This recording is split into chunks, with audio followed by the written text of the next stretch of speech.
તો ફરીથી લઈને આવ્યો છું મસ્ત તમારા માટે જે કાલે જે વિડીયો નાખ્યો તો આ વાળી પેટર્નનો, એમાં કમસે કમ 60-70 પીસ હતા. એ બી ઓલરેડી એનો બી માલ પેન્ડિંગમાં છે, 200 પીસ ઓર્ડરમાં છે. એ બી તમને આવશે ત્યારે બતાવી દઈશ. બીજી બી ડિઝાઇન આમાં મંગાવી છે, યુનિક ડિઝાઇન.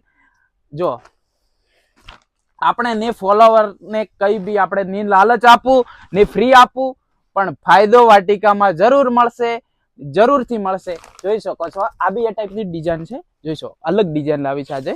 આ જો આમાં બી કમસે કમ કલર જોઈ શકો છો, કલર બી મસ્ત મસ્ત. આમાં બીજી બી ડિઝાઇનો અલગ બતાવું છું. એક આ કેરી વાળી ડિઝાઇન છે, એનો બી તમને એક પીસ ખોલી બતાવીશ. આ જોઈ શકો છો આ ડિઝાઇન મસ્ત રહેશે. માલ ફૂલ અવેલેબલ છે, ઓલરેડી 200 પીસ પેન્ડિંગ છે. જોઈ શકો છો આના કલર બતાવી દઉં તમને. આ જો આની કેરીમાં બહુ મસ્ત ડિઝાઇન છે. જે બેનને આ જો નીચે ફ્રીલ વગરનું આવશે, નજીકથી બતાવો છે ભાઈ. આ જો બહુ યુનિક ડિઝાઇન છે. આના લટકણ વટકણ મસ્ત રહેશે. જોઈ શકો છો પ્યોર વિસ્કોસમાં દુપટ્ટો રહેશે. આ ટાઈપનું છે. એ જ જોઈને તમારા માટે નવું જ લઈને આવ્યો છું. જો